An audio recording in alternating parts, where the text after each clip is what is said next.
Time for the highly requested Royal Blue and White Blue Devils from New Orleans. Victory Blue, what up?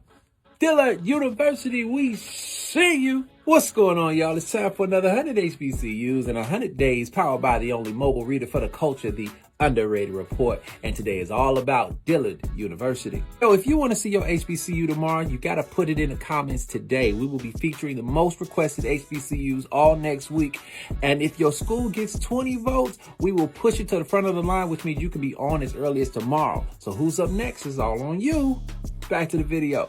Dillard University, Louisiana's first HBCU, born in 1930, but it was actually birthed from two other colleges. One was called Straight College and the other is New Orleans University. Straight College was a women's college that was founded June 12, 1868 as the American Missionary Association's response to post-Civil War need to educate newly freed African Americans. It was named after businessman Seymour Straight. The Union Normal School, which was a men's college established July 8, 1868, would later become New Orleans University. It was started to train African Americans as teachers. In 1928, Straight College president James P. O'Brien was looking for some money, and the local black and white leaders in the area were looking for a bigger school to make a larger impact. And so they said, yo, why don't we take Straight, and why don't we take New Orleans and put them together?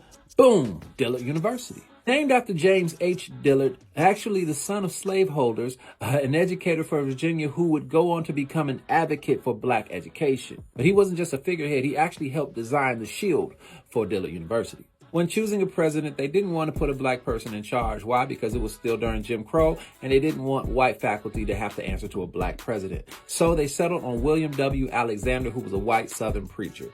And from this point, Dillard would become one of the finest liberal arts colleges in our country. And they've got some really great rankings. They're ranked at number 11 HBCU, number 51 in best undergraduate teaching, and number 63 in top performers on social mobility. And 42% of Dillard University grads have jobs by the time they graduate. Crazy.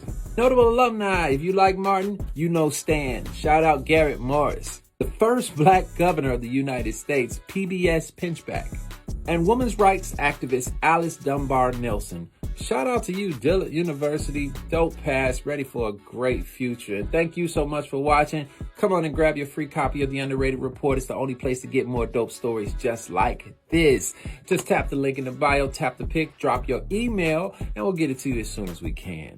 Remember, Black excellence is Black education, and Black education is Black excellence. Who's next?